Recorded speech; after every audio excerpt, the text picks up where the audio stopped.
Je compte, je compte,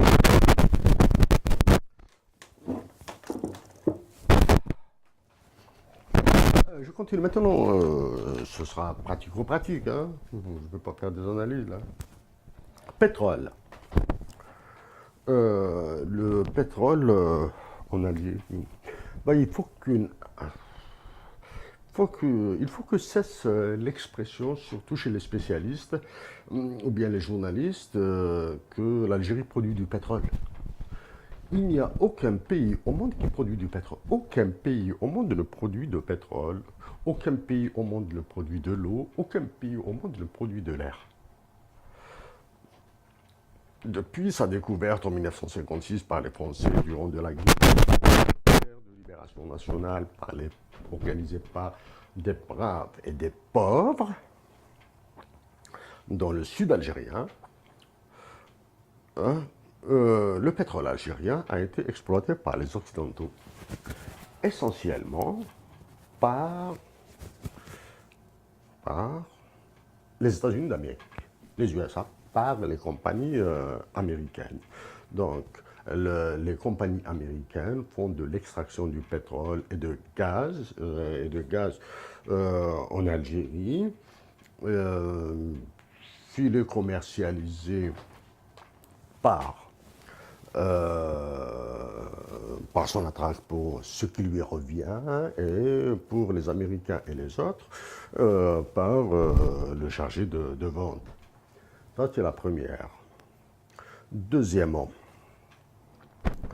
il faut chasser de vos têtes, une fois pour toutes, cette histoire de l'OPEP et de l'OPAEP qui détermine le prix. Ça, il faut l'enlever. L'extraction du pétrole en Algérie, les coûts d'extraction sont indexés sur ceux du golfe du Mexique qui sont les plus élevés. Ensuite, il y a l'incapacité de l'Algérie à contrôler ses compagnies, etc. Ensuite, il y a le contrôle des cargaisons. Qui contrôle les cargaisons de pétrole vendues quand on met du pétrole, des barils de pétrole dans les machins, dans les tankers? Qui contrôle la quantité vendue? Ça, c'est le truc. Le directeur général de son a déclaré, par paraphrase, je croyais que c'est qu'en Algérie qu'il y a 40 millions d'entraîneurs parlant de football. Et maintenant, il y a 40 millions d'Algériens qui parlent de pétrole. Oui, monsieur. 40 millions d'Algériens parlent de pétrole. Dans le droit. Vraiment, c'est une richesse qui appartient à tous les Algériens. Ça, c'est la première. Elle appartient au, au dernier né jusqu'au plus âgé de l'Algérien. Et elle appartient, les richesses algériennes appartiennent surtout à ceux qui nous ont permis de les avoir. Je ne vais pas citer, vous avez compris là. Hein? Ce sont les martyrs et les vrais maquisards. Ils appartiennent, moralement ils leur appartiennent. Avec vous, je veux me permettre un petit écart. A été condamné à 10 ans de prison, commué 10 ans de prison en appel, une relation au avec un truc ennemi, je sais pas quoi là, Israël.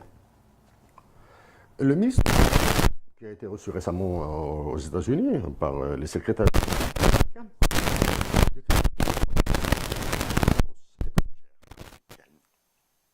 pour rédiger la loi sur les hydrocarbures. Pas 36 000, hein. Il y a l'ancien ministre de l'énergie aux États-Unis, il y a fait le MIT de Massachusetts Institute of Technology.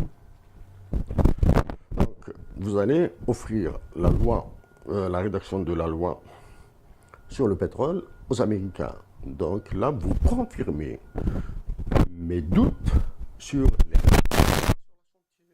Vous confirmez mes doutes sur les rédacteurs de la Constitution. Ça, c'est la première. Si maintenant, la loi sur, j'ai travaillé sur la loi de la concurrence monopolistique, sur la concurrence monopolistique au Canada, monsieur, ils vont vous foutre, les Américains vont vous foutre des artifices juridiques dans les lois que personne ne comprend. Et donc, vous allez vous soumettre aux avocats américains, à la loi américaine par transitivité. Donc, tout ça fait que toute la pression que vous subissez et que subit l'ancien ministre de l'énergie avec ces histoires de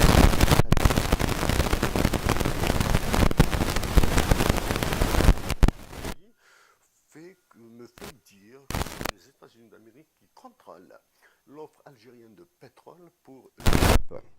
C'est le truc. Maintenant, je vais à travers, donc, je reconfirme une chose. Le commerce international de l'Algérie est un lupanar. Maintenant, je vais passer à autre chose. Toujours avec le pétrole. Toujours avec le pétrole. Quand l'Algérie vend du pétrole, elle reçoit des devises qu'elle convertit. Ça, je l'ai traité dans un article de presse, pas article de presse, dans un papier pour le CRM, etc. Et là, c'est de la théorie économique, on a de la double dépense. C'est-à-dire, vous dépensez l'argent deux fois, vous le dépensez en Algérie, vous le convertissez en dinar, et vous le dépensez et vous le gaspillez à l'étranger dans la devise, dans les réserves internationales.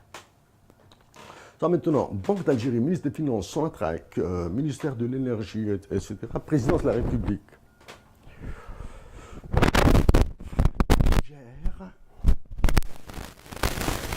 les positions longues et les positions mixtes de l'Algérie. Qui les gère? Ce que pouvait rendre public les données. Position courte, position longue et les positions fermées. J'espère, je prie le bon Dieu que ce soit un Algérien. Maintenant, si c'est un Algérien qui les gère, tant pis s'il fait des pertes. Tant pis s'il perd de l'argent. J'espère uniquement qu'il ne sera pas mêlé à des histoires de corruption. C'est tout. Maintenant, si c'est les vautours de la finance internationale,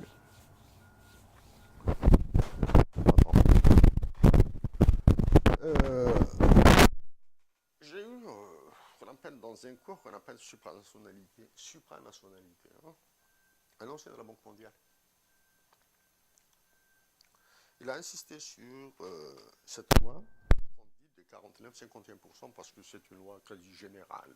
C'est une théorie générale. Bon, je ne vais pas rentrer dans les détails des 10%, des 1%, etc., des droits de vote, des actions préférentielles, des actions non préférentielles, des actions à droit de vote, des actions à non droit de vote. Je ne vais pas rentrer dans ces détails-là. Je vais vous prendre un cas. À force de parler de cette loi de 49-51%, je suis sûr et certain que vous l'avez violée. Un exemple tout simple. Je suppose que je suis le représentant de Sonatrach. Je suppose que Aziz est le représentant de BP, bien d'ExxonMobil, tiens, vous l'avez sonné. Je vais supposer que Mahdi est le représentant de Gazprom. Oui. Je signe un contrat de partenariat ou bien de joint venture avec Aziz. Je lui donne 49% de son attraque et je garde 51%. Je re-signe un contrat de partenariat ou joint venture avec Mahdi. Je lui donne 51% de ce que j'ai. Je garde 51% de ce que j'ai et je lui donne 49% de 51%. Je vais me retrouver, moi, sur la traque, avec combien? 51 divisé par 2, 25, 25,5. Donc, si je me retrouve avec 25,6% du capital, j'ai respecté la loi du 51-49%. En la violant en long et en large. Dans la loi internationale, j'ai juste pris un échantillon. Sonatrach, pétrole et gaz, dans le titre de l'article. ex-Dutch bank prop trader seeks 500 million for energy raids. Dans le titre, il est écrit raids, un raid, c'est-à-dire c'est une attaque en règle. C'est un raid qu'on va faire sur l'Algérie. Ça, c'est juste un extrait de l'article. Hein. Today, Moscovs, c'est le nom du monsieur, c'est un spéculateur. Overseas about 500 million dollars, etc., pour prendre 38% in Ain Sila gas field in Algeria. C'est un spéculateur. Il va lever 500 millions de dollars. 500 millions de dollars, 500 millions de dollars, c'est l'argent de poche de Buffett, de Jeff Bezos, de Bill Gates, de Zuckerberg, ce que vous voulez. 500 millions de dollars pour prendre 38% à Ain Sila. Ain Sila, c'est dans le sud algérien. La voici. Ain Sila, c'est à proximité de la Libye. Au sud, c'est le Niger, le Mali, etc. Vous savez que les forces canadiennes sont au Mali maintenant. Au Mali maintenant. Ici, en Libye, ça me permettra de dire deux mots sur la Libye. Cette région-là, de Illizi, elle est à proximité de la région qu'on appelle le Fezzan. C'est la région la plus problématique de la Libye, qui pose problème pour la partition de la Libye en deux. Ici, il y a ce qu'on appelle la bande d'Aouzou. Et un peu plus à droite, là, vers l'est, du côté du Soudan. La bande d'Aouzou, c'est un conflit entre le Tchad et la Libye. Un peu plus au fond, il y a un trou, une enclave, qui lie le Tchad, le Soudan du Sud, le Soudan et la Libye. Ce n'est pas l'antichambre de l'enfer. L'enfer. On ne va pas traiter ça d'un truc international. Donc ça, les contrats d'assurance, etc., les terroristes, etc. Quand on demande aux forces françaises de lever le pied, aux forces américaines de lever le pied, aux forces canadiennes de lever le pied, si on viendra taper ici, on pourra taper ici. Donc, cet article du journal est de Bloomberg. Il y a d'autres, hein, j'en ai lu. Hein. J'ai un livre sur le pétrole algérien, pas celui de l'ancien DG ou bien. Il y a celui d'Alain Delon qui est très intéressant. Il y a d'autres documents qui circulent, des PDF, des scholars. Ça, c'est Bloomberg. C'est le journal de Michael Bloomberg. Du moins, journal de holding de Michael Bloomberg. Michael Bloomberg, c'est l'actuel avocat. L'avocat de Trump. Je ne vais pas revenir sur le calcul de subvention quand je suis venu en Algérie, les prix, j'ai vu les prix des carburants, etc. Il faudra refaire tout ça. Il faudra refaire tous ces calculs. Du moins, il faudra introduire les nouveaux chiffres et les calculs se font automatiquement. Naftal est dans le viseur. Voici la bombe atomique. Ça, c'est le prix du gaz. Maintenant, quand vous lisez ici, R is a constant rate of inflation. Bon, vous avez ici, donc R, il est là, plus 1 puissance 1, etc. Il faut le ramener ici. Il faut le ramener quelque part ici, dans le taux de change.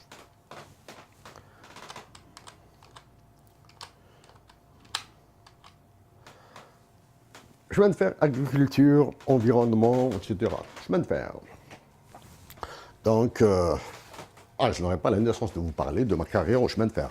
Du moins, de mon emploi au chemin de fer. J'ai travaillé au chemin de fer. Alger, Audin. À la suite du FMI, de la Banque mondiale.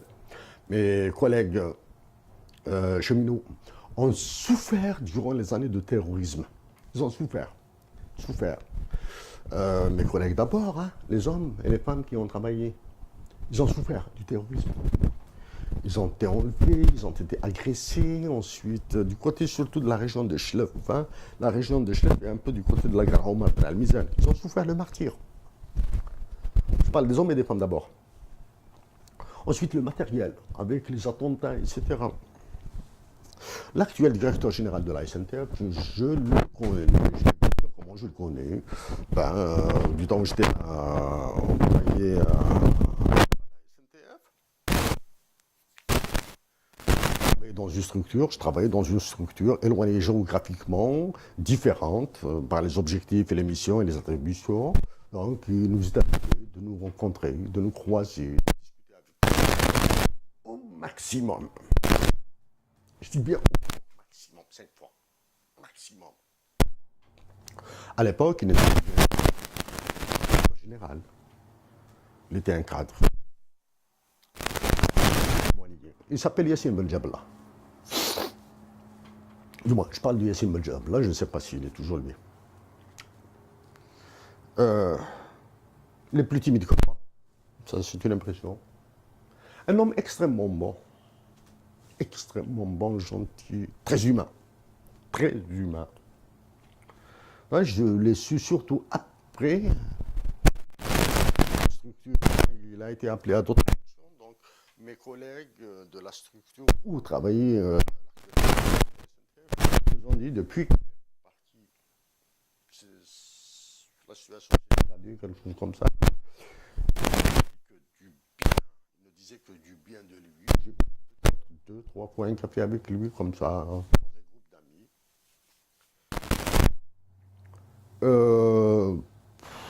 Les anecdotes, je laisse mes amis vous raconter les anecdotes, toutes les blagues.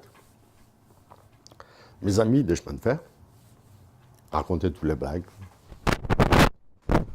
Et sur des sujets pointueux, ça c'est sûr.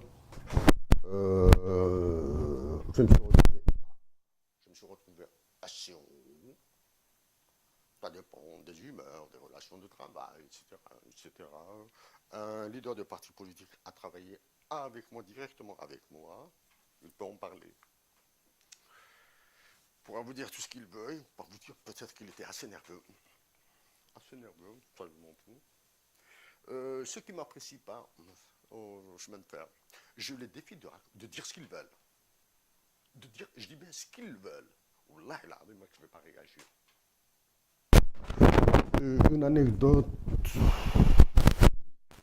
les déplacements que j'ai faits durant mon travail, le plus émouvant, c'était à Batna. Je suis arrivé à Batna.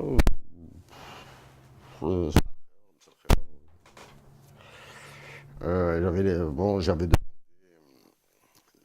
au chauffeur de demander les clés de la voiture, ils me les ont donné. J'avais demandé un chauffeur au niveau de la gare de Batna, ils m'ont dit oui, ils me l'ont montré. Je lui ai dit un truc très gentil. Je lui ai dit un arbeli Mrandef. Et toi, est-ce que tu es un chaoui Mrandef? Non, il s'en sent, etc. Et puis, je vais jeter les coups de la voiture à automobile. Allons-y, là, je vais pour moi, je souffle un petit peu, je reviens après, je vais le faire jeter rapide. En montant dans la voiture, je lui ai dit, tu vois, à Lombez, la prison de Lombez. Donc, il est pris à la prison de Lombez, je lui ai dit, tu vas simplement.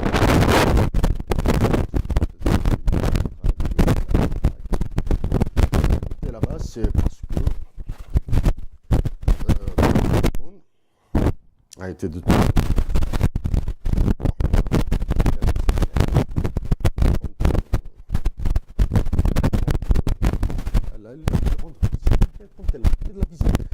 C'est pas clair là pour moi, parce que pour moi c'était quand elle est revenue de sa visite. C'est pas clair. Est-ce que elle est décédée dans un accident quand elle partait vers le foire ou bien quand elle est revenue de sa visite? Ça, c'est Mohamed qui me l'a dit. Il m'a dit, j'ai été torturé. J'ai été insulté, agressé. Il a subi toutes les tortures. Il m'a parlé. Il me dit, mais la plus grande torture, c'est quand ils ne m'ont pas laissé voir ma mère. Il paraît, un ancien même de la sécurité militaire pour qu'il sorte assister à l'enterrement de sa mère, on l'a privé de ça. Donc, à mes frères des Aurès, tous mes frères d'Algérie, Mohamed est là où nous irons tous. Il s'est battu pour Tamazigh en Algérie.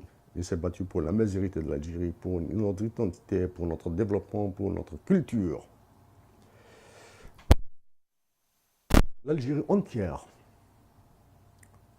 vous tirera chapeau, reconnaîtra votre mérite si vous faites un acte de rédemption. Mohamed n'a pas violé, Mohamed n'a pas tué, Mohamed n'a pas assassiné, Mohamed n'a absolument rien fait.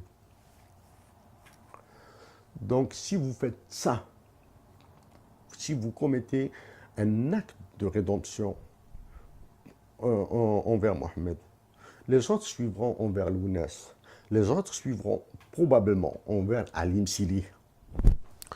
Donc, les chemins de fer. J'ai travaillé au chemin de fer, donc les blagues, etc.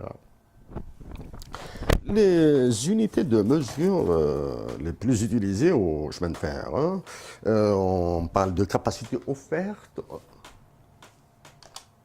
On parle de capacité offerte, siège offert, tonnage offert, mais les unités de mesure, hein, on parle de kilomètres voyageurs et de kilomètres-tonnes, hein, de kilomètres-tonnes, c'est-à-dire le nombre de voyageurs par kilomètre et le nombre de les tonnes de marchandises transportées par kilomètre. Ce sont les mesures, hein, ça c'est les mesures. On ne mesure pas. Bon, on peut mesurer les recettes, on peut additionner les recettes, on peut additionner le nombre de voyageurs ou bien le nombre de tonnes transportées. Mais ça, d'un point de vue théorique, d'un point de vue mathématique, etc., ça ne sert pas à beaucoup de choses dans l'analyse, hein, rien, absolument rien. Mais donc on calcule plutôt par kilomètres voyageurs, tonnes, kilomètres-tonnes, etc. C'est comme ça. Ben, bien sûr, il y a un tarif de base par palier de distance. Par palier de distance, ça c'est... Donc la productivité se mesure par la recette divisée par les voyageurs kilomètres ou bien les tonnes kilomètres. Ça, on pouvait expliquer ça. Hein. La décision d'augmenter le prix des billets, comme ça, d'une manière assez simple. Augmenter le prix du billet voyageur n'est pas une anomalie. C'est une animalie, au sens animal. C'est un acte animal. Cette décision ne peut pas être prise par le directeur général de la SNTF, elle ne peut pas être prise par le ministre des Transports, elle ne peut pas être prise par le Premier ministre, elle ne peut pas être prise par le Président de la République. C'est un ordre du FMI et de la Banque mondiale dans le cadre de la politique ou du programme d'ajustement structurel. Bon. La SNTF a connu des projets énormes. Doublement la ligne Moussoulia Bouchard, Ain Toutamsila, la Rocade Sud, je pense qu'il y a même un projet vers Hassim Saoud, etc. Je ne suis pas sûr. Quand j'ai passé une semaine en Algérie, j'ai appris qu'il y a un projet de doublement de la voie de Blémensor à Bgaït. C'est, si vous le faites, là je viens mélanger la nature, l'environnement, pour améliorer. C'est une catastrophe. Hein. C'est la cata. C'est un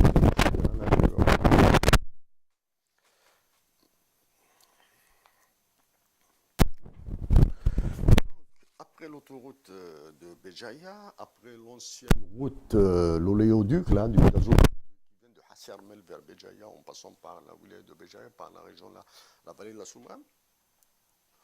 Maintenant, vous allez doubler la voie, ça sera un désastre. Il n'y aura plus de terre. Donc, vous allez enclaver à la région. À moins que l'Algérie fasse un projet pharaonique, elle va faire une voie ferrée le long qui va survoler toute la rivière de la Soumane. Ah, c'est un projet pharaonique. En Corée, ils font ça. Hein? En Chine, ils font ça. Donc là, toujours ici,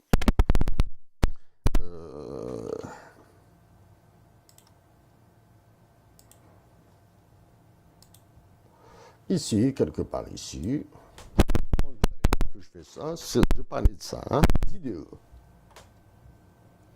Donc,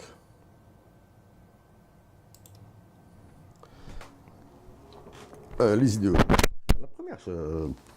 Les premières solutions économiques, c'est de faire jouer les élasticités dans le transport. Transport. Élasticité prix, hein, prix de vente. C'est-à-dire, il faut rendre l'élasticité ou bien l'offre de transport par le rail, l'offre très élastique, c'est-à-dire vous avez des tarifs pour tout le monde, et rendre celle du transport terrestre inélastique. Les taxis, les bus, les microbus, les fourgons, les tracteurs, les camions, etc. Il faut la rendre très inélastique. Ça, c'est la première. Pour comment la rendre inélastique, c'est simple. Hein, les taxes de pollution, taxes d'autoroute, tout ce que vous voulez là. Hein, les amendes, une augmentation des prix, etc. C'est la première solution. Deuxième solution, ça c'est la recherche opérationnelle. Je travaille ici en Algérie. L'optimisation de l'exploitation du rail et des équipements de transport. C'est-à-dire les locomotives, les voitures voyageurs et les wagons de marchandises. Ça, il faut le faire. Il y a beaucoup d'argent à gagner. Le fait. Ben, il faut remettre le transport de nuit. Il faudra le transport de nuit. Maintenant, si ailleurs, j'ai pas de solution, j'ai pas donné de fourniture des solutions d'arnaque de l'économie algérienne, mes compatriotes, là, je vais la fournir. Tous les propriétaires terriens, ceux qui ont des terres, ceux qui ont des maisons, ceux qui ont des fabriques, le long de la voie ferrée qui va de Blémansour à Bougie. C'est-à-dire Blémansour, Taouza, Tajmel, Taqboul, Sidi Aïch, L'Aqsar, Ghazal Mqran, etc. jusqu'à Bougie. Commencez à vendre entre vous. Chacun va vendre à l'autre un morceau de terre qui vaut, on va dire, 1 milliard de centimes, parce que la terre est chère là-bas. 1 milliard de centimes, il va lui vendre 2 milliards. Ben, et ensuite, il va le racheter pour 3 milliards, etc. Parce que l'État algérien, comme il l'a fait pour l'autoroute, il va vous dédommager. Donc, quand il viendra vous dédommager, tu vas lui présenter un acte d'achat ou de vente, un acte d'achat d'un lot de terrain, d'une parcelle à 3 milliards, donc il est obligé de donner plus. 3,5, 4 milliards, etc. Donc là, de deux choses. Ou l'État va se désengager, il ne va pas faire ça. Tant mieux, c'est ce que je vais défendre. Ou il va accepter. Il va accepter sans vous payer. Sans vous payer le prix demandé, il va réguler le prix et là vous serez perdant. Sans perdant. Et si dans ce cas-là, si vous êtes perdant, adieu vos maisons, adieu vos terres, etc. Vous aurez l'introduction de tous les fléaux sociaux qui vont venir s'installer dans la région, le long de la région. Vous avez une désertification qui va venir. Et vous avez les risques environnementaux sur le long de la rivière. Il ne faut pas perdre de vue le barrage de Chiha, par exemple, là, la retenue collinaire. Il faut lire des livres américains sur ce qui se dit sur ça. J'en ai lu, académique. Hein. Nous allons vers, nous risquons de vivre un désastre, etc. Tout ça, hein. Il y a un détail. Maintenant, si tous les détails ne suffisent pas, il y a un détail. Comme quoi les chemins de fer sont offerts aux Français. L'écartement des voies. De la voie. En Algérie, si mes souvenirs sont bons, c'est 1,05 m. En France, c'est 1,05 m. Ailleurs dans le monde, c'est 95 cm. C'est-à-dire, ça très rare. C'est-à-dire, si on veut lancer un projet dans les chemins de fer, il doit passer par les Français. Les équipements, même si on doit acheter des équipements de GM, donc on va demander à GM, à General Motors, de modifier l'écartement des essieux là. Donc l'Algérie, ce que nous avons besoin. Tant qu'on n'a pas fait l'optimisation, etc. L'optimisation des poissons de transport. J'ai travaillé sur un transporteur de niveau mondial, qui veut s'installer en Afrique du Nord, il va vous vendre, etc. Ça, je vais parler peut-être en privé. Coupe du monde de football. Ok. Je vais terminer. Bon, avant de la Coupe du monde de football et ses relations, je vais essayer de voir un petit peu toute cette impasse-là avec l'Algérie, le Maroc, la Tunisie. Est-ce qu'il y a derrière un petit peu?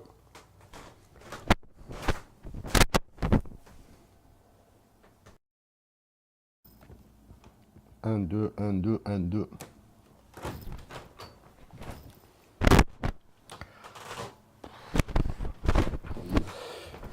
Donc,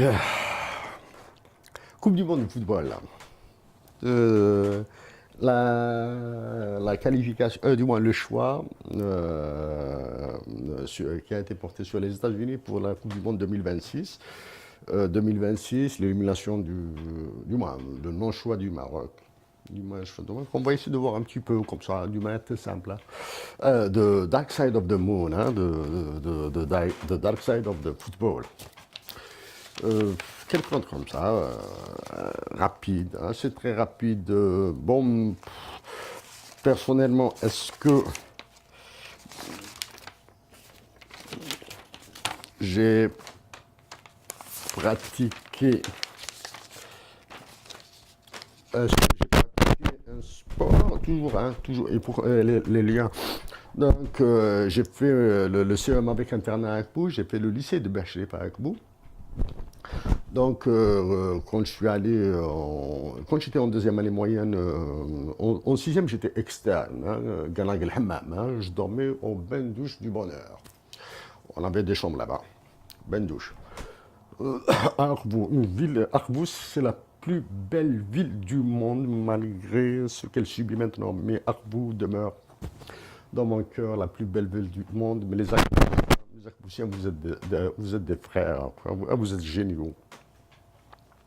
Vous êtes géniaux. Donc, à partir de la deuxième année moyenne, à partir de la sixième, donc, visite médicale, suivi médical au CEM, au CEM avec internat.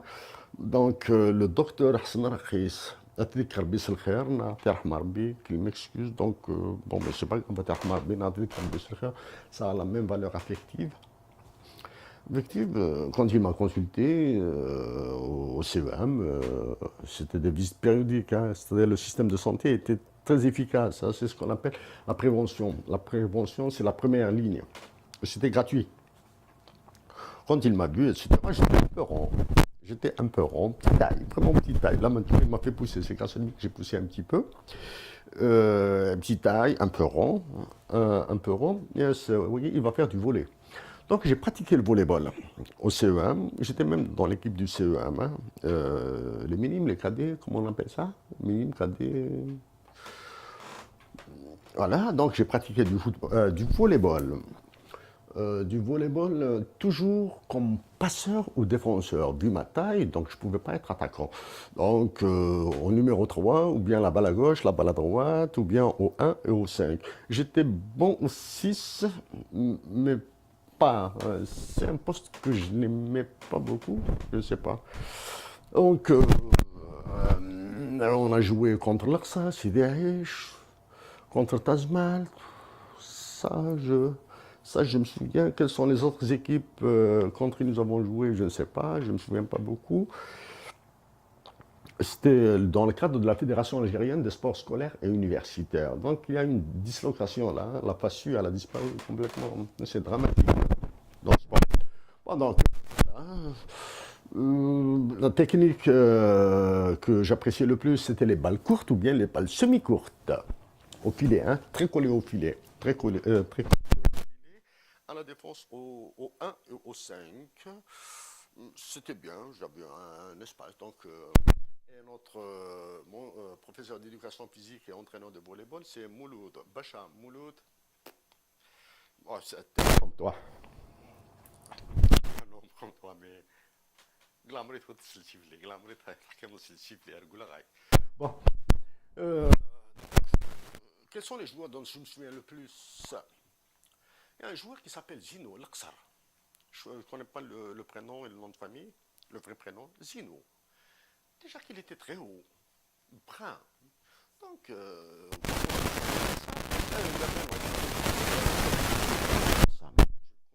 il y a Rachid Msaoudi. Rachid avec ma ouais. Ah, c'est la force de tomber à gauche. Tu as toute mon amitié, Rachid. Donc, l'Aqsar, il y avait Hassan Tizmal. Je ne me souviens pas des deux, donc je peux mélanger. Hein. Donc, Zinou était très haut. Toufik aussi, il était très haut. Il était blond, hein. L'un des deux. Youn, il a smashé le bon. On me visait parce que j'étais petit. On me visait. Donc, il a smashé le ballon. J'ai l'impression. Les étincelles. Ça, c'est Zinou, tout faire. Tout faire. Zinou, tout faire. Donc, tout faire. Quand j'étais à la défense, au 1, à 5, les autres, c'est tout, c'est des joueurs-là. Tout faire et Zinou. Ils me visaient. Je me souviens, j'ai résisté à un de Zinou de tout faire. Mais après avoir les bras dégués par une manchette comme ça, là j'ai l'impression d'aller à Razatan. J'ai l'impression à Razan. Arrêté, bon, la balle j'ai résisté, mais on l'a laissé aller. Bon, bref. Donc, j'ai joué au volley. Au lycée aussi, j'ai joué au volley. J'ai joué au volley. Au lycée, j'ai pratiqué un autre sport. Un autre sport, Mustafa Mjahel, si tu me vois, salut. Ce que tu m'appelles, c'est pas gentil, mais c'était bon. Il fallait que tu me le dises. Je savais pas, j'avais pas compris le code. Hein. Hassan Filla, salut à toi. Salut à toi, Hassan. Bon, donc, les footballeurs, Nino. Les footballeurs que j'apprécie le plus. Rachid Adrir. Moi, les équipes, ça ne m'intéresse pas du tout. Hein. Les équipes de football, la tactique 4-4-2, 4-3-3, ça je m'en fous royalement. C'est les joueurs. Rachid Adrir, c'est un de la défense, hein, c'est un tsar. Je pense que s'il avait connu une carrière internationale, il aurait rivalisé avec Beckenbauer. Ça, c'est Rachid Adrir hors norme. Je ne connais pas, hein, je connais pas Rachid Adrir, mais c'est le joueur le plus. C'est un aigle impérial. Deuxième joueur, Chaban Marsran. Chaban, salut, je ne connais pas, hein, je connais, mais je permets de tutoyer. Salut Chaban. Ah, c'est un. Troisième joueur. Peut-être qu'il est brouillon, peut-être qu'il n'est pas très. Ali Bencher quand il dribble. Je vois Ali Bencher dribbler, c'est un régal. Il y a Jamel Menad, un attaquant racé. Il est racé. C'est un rouleau compresseur. Là. Il ne se fatigue pas, il se donne à fond, etc. Avec respect, je m'excuse un petit peu. Je ne sais pas ce que tu fais autour de l'équipe nationale avec cette affaire de dopage là. Je ne sais pas qu'est-ce que tu fais. Toi et tes camarades, je pense que vous serez bons à donner pour la jeunesse algérienne. Hein. Donc, les joueurs algériens que j'ai cités, si j'ai un pouvoir de décision, je vais leur demander de monter un mini-championnat révolutionnaire. 6 à 12 équipes par rapport aux 6 wilayas de la Révolution, elles vont jouer entre elles, en amateur, pas de professionnels. Du Sud, les équipes du Hogar, 50-0, mais ils vont monter ça. Ils vont monter ça. Avec le football, le sport, ils vont ressouder l'Algérie. Du moins, ils vont participer à ressouder l'Algérie. Ça, c'est au niveau national. Au niveau international. Karl Heinz Rummenigge est un joueur que je crains. J'ai l'impression que c'est un bulldozer. En plus d'être un excellent joueur, bien sûr. Ah, tu sais quoi, je ne sais pas. Comme ça. Ça, c'est la crainte, c'est la peur. La poésie du football, elle est chez Glenn Hoddle, Chris Waddle. Je peux les voir jouer, c'est-à-dire si vous pouvez les payer pour uniquement dribbler, je vais les payer. Dribbler, faites uniquement ça.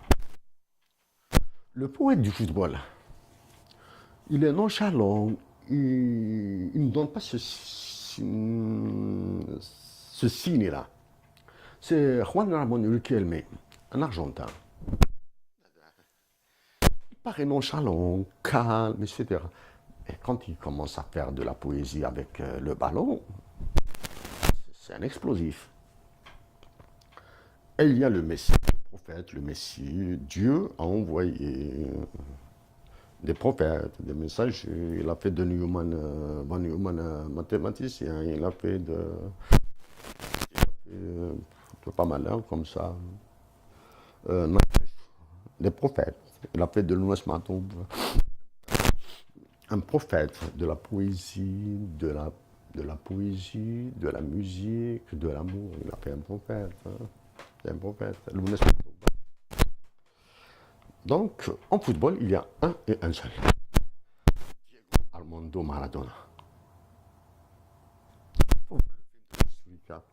Avec la Coupe du Monde de 2018, je ne regarde pas, je n'ai pas de télévision, j'ai absolument rien. Donc, de temps en temps, je regarde des séquences, de temps en temps, dans une...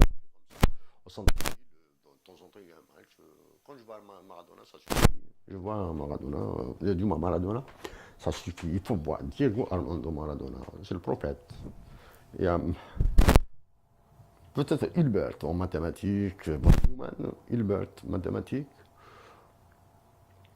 Lounès en poésie, Ricardo en économie, David Ricardo en économie, Lounès maths et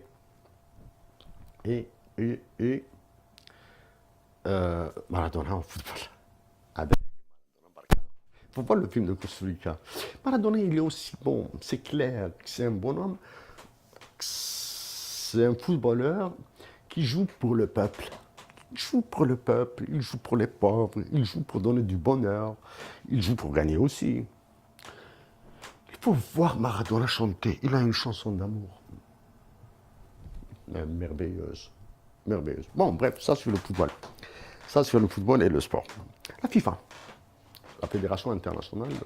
Premièrement, est-ce qu'en Suisse, c'est une association, juste une association, à régime fiscal allégé, elle est à Lausanne, elle paie 4% d'impôts. C'est une association à but non lucratif, c'est-à-dire elle peut faire de l'argent, mais elle doit le réinvestir. Malheureusement, sauf que ça, c'est un problème qui est posé dans son organisation, son fonctionnement. Elle n'investit pas dans les infrastructures nécessaires pour l'organisation d'une Coupe du Monde. Elle n'investit jamais. Donc, elle a connu début de scandale avec Joao Havelange. Le scandale a explosé avec Sepp Blatter et Michel Platini. La FIFA, c'est une fédération internationale. Le mot international ne doit pas vous faire peur. Hein. Internationale qui fédère des fédérations, des associations de football nationales, comme la FAF en Algérie. La FAF est une organisation non gouvernementale. Hein. Non gouvernementale. Est-ce que la FIFA est une organisation internationale non gouvernementale? Ça, il y a des détails juridiques qu'il faut vérifier, mais je pense qu'elle ne l'est pas. Ceci ne l'empêche pas d'être reçu, son président d'être reçu récemment par le secrétaire général des Nations Unies. C'est un Italien, Infantino. Hein. Bon, c'est un qui n'investit pas d'honnête, l'histoire du vote en faveur du Maroc. Bon, dans la Coupe du Monde en 1982, l'Algérie a produit une jurisprudence. C'est la jurisprudence Algérie après le scandale du match Algérie-Autriche. Donc, tous les troisièmes matchs du premier tour dans chaque coupe se jouent à la même heure. Ça, c'est la jurisprudence algérienne. L'Algérie, après avoir perdu, après avoir gagné contre l'Allemagne. Contre l'Allemagne. Ça, actuellement, dans cette Coupe du Monde, avec l'arbitrage vidéo, etc. Donc, ils n'ont jamais soulevé ça quand l'Allemagne a pris la tannée face à la Corée du Sud. Corée du Sud, j'ai très peu entendu parler de sa tannée face à l'Algérie. Hein. Ça, c'est un truc. Donc, Infantino, il est reçu par le SG de l'ONU. Donc, formellement, c'est une organisation internationale, mais maintenant, est-ce que c'est une organisation internationale non gouvernementale? Ça, il y a des règles juridiques qu'il faut vérifier et je ne les ai pas faites. Récemment, donc, après, pour 2026, Le Maroc a été éliminé et le choix s'est porté sur les États-Unis, le Canada et le Mexique. Donc, quand le Maroc a été éliminé, comment ça, l'Algérie et l'Égypte ont crié? Nous avons voté pour l'Algérie, le Maroc, etc., etc. C'est bien de le dire, mais ils n'avaient pas à le faire parce que les résultats du vote sont publics sur le site internet officiel de la FIFA. Mais avant, Donald Trump, le président des États-Unis d'Amérique, a menacé ceux qui ne voteraient pas pour les États-Unis. Est-ce que l'Algérie n'avait pas peur et l'Égypte n'avait pas peur des États-Unis d'Amérique? Raté. Est-ce que... non. Ça, en arrière-plan. En arrière-plan, ce sont des décisions qui se négocient. La négociation. Le jeu les jeux à l'international sont très, très subtils, très complexes. Regardez, se joue par téléphone. Quand vous allez sur le site internet de la FIFA, vous allez voir en bas les sponsors. Les sponsors, c'est des multinationales. Quand les multinationales imposent à un pays quelque chose, elles le suivent. Les multinationales, je parle des firmes transnationales systémiques. Elles imposent.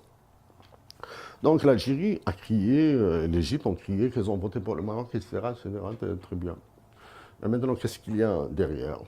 Ben, je peux supposer que l'Algérie a obtenu l'accord des États-Unis d'Amérique et récemment le ministre de l'Énergie a été reçu.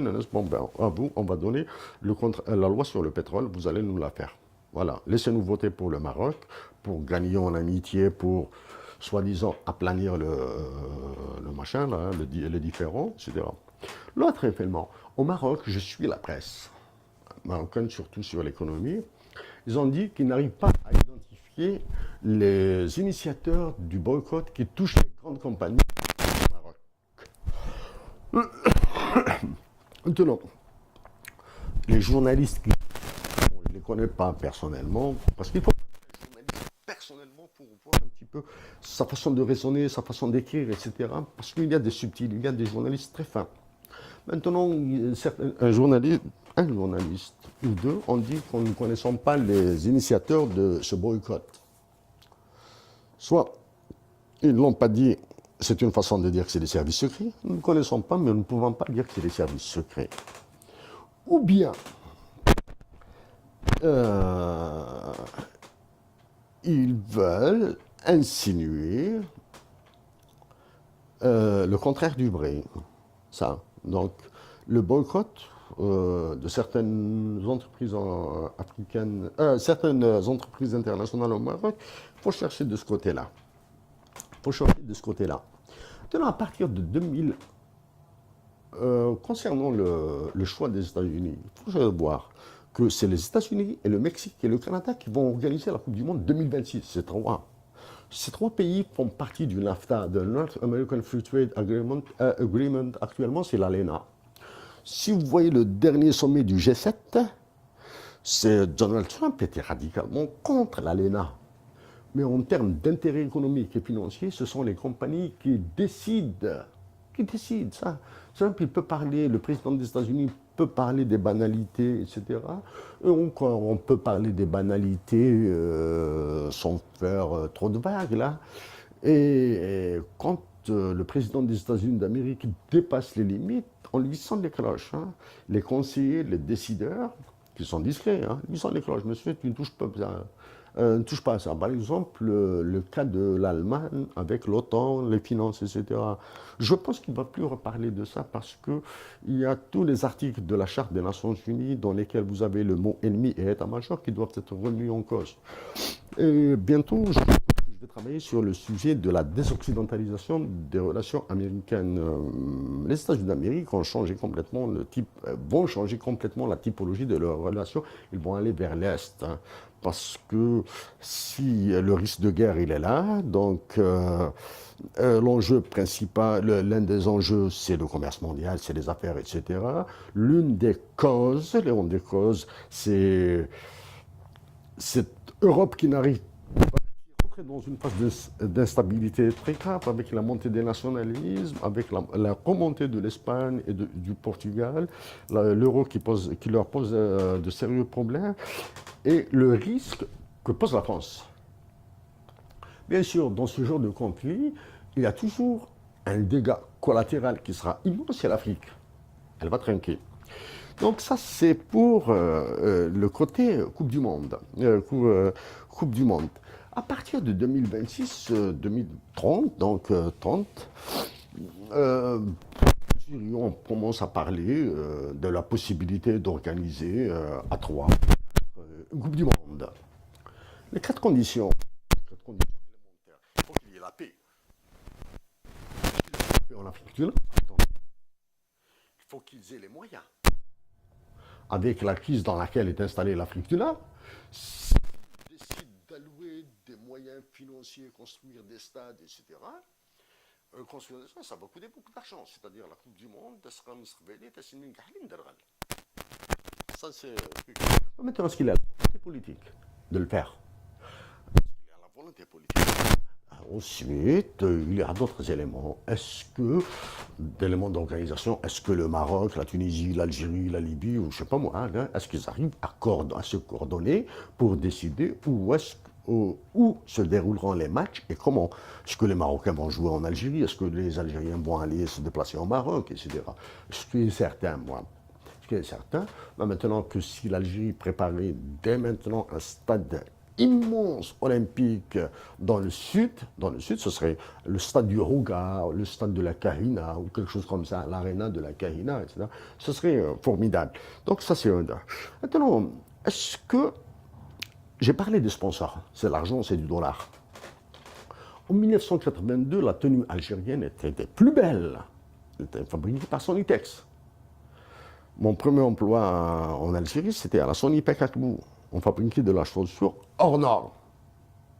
Les Italiens nous auraient demandé de leur exporter de la chaussure sans la mention sous la semelle Made in Algeria. Enlevez-nous ça, on va mettre Made in Italia. Je pense qu'actuellement, au coût constant, là, je pense que les paires de chaussures vont valoir $150 ici minimum. La tenue algérienne était fabriquée par Sonitex.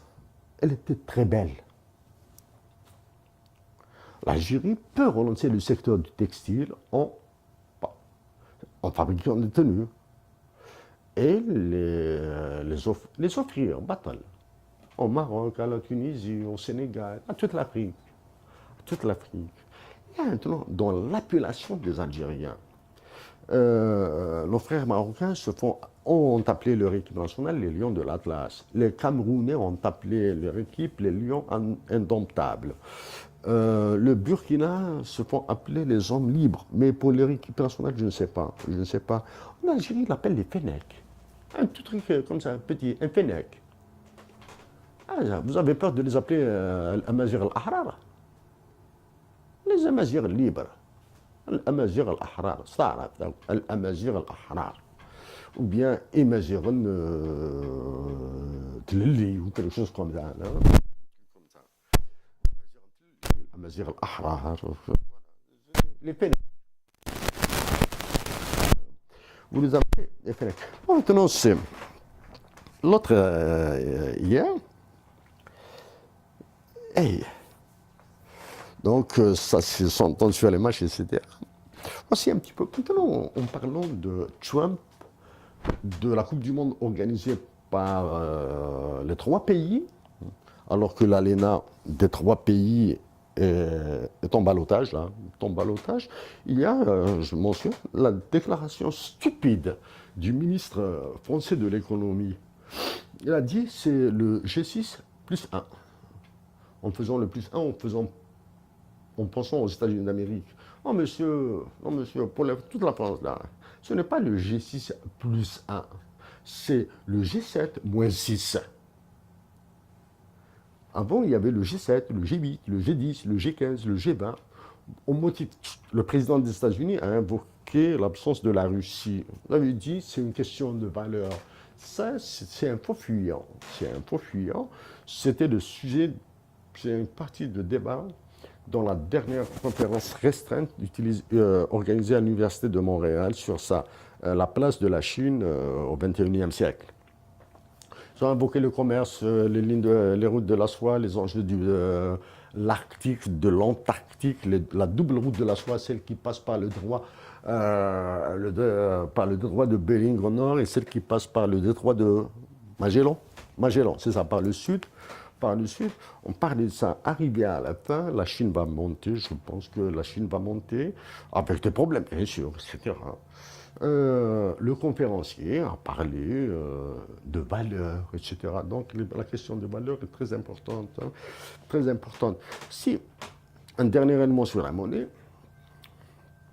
qui est l'un des enjeux terribles, il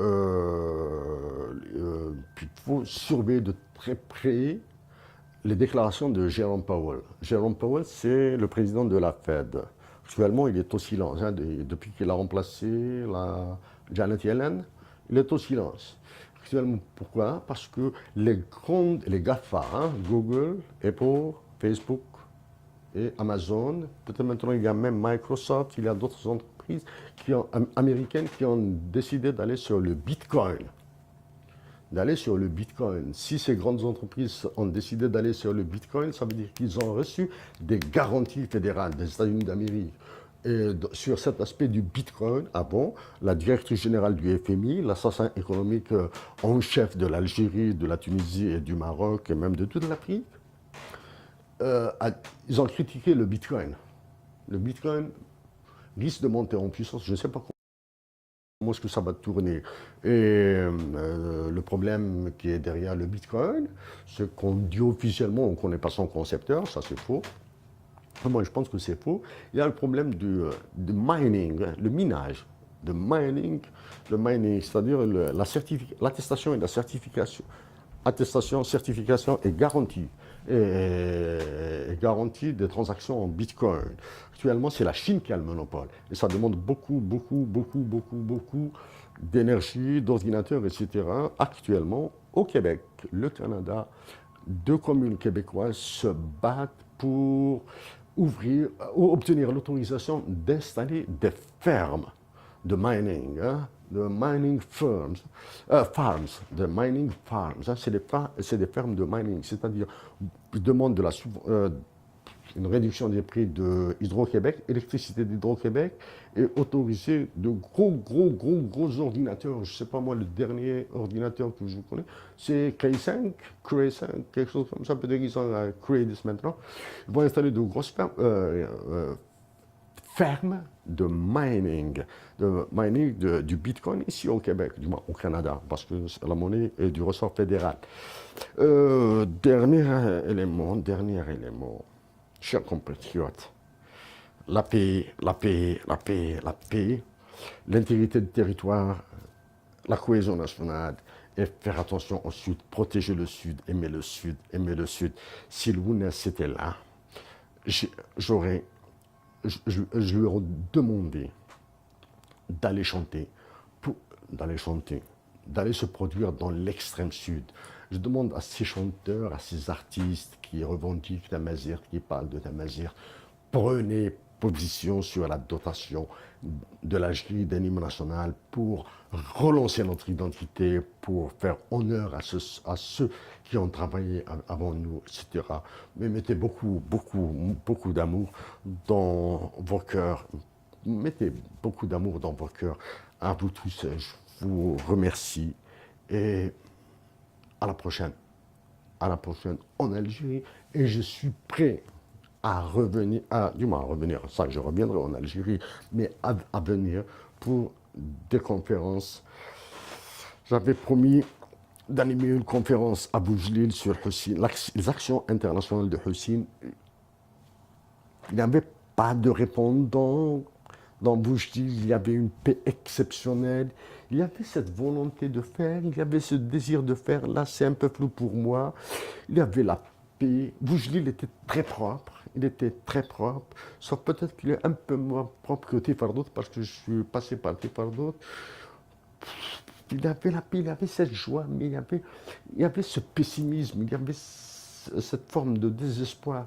Mais Mais donc, je n'ai pas animé la conférence comme devait être animé des conférences, mais je l'ai fait pour 4 personnes, hein, dans un petit café, dans une petite pièce comme ça, publique. Hein. Je l'ai fait pour 4 personnes, ça c'est pour montrer contre la volonté et le désir, il faut les marier. Hein.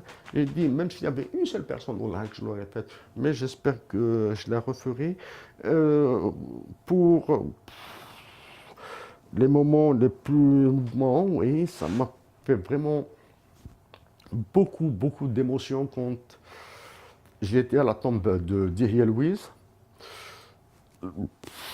La joie, quand je suis passé à Ouagnou, la lumière de Ouagnou ce jour-là était très belle. Elle était vraiment belle. Je l'ai fait, c'est pour vous.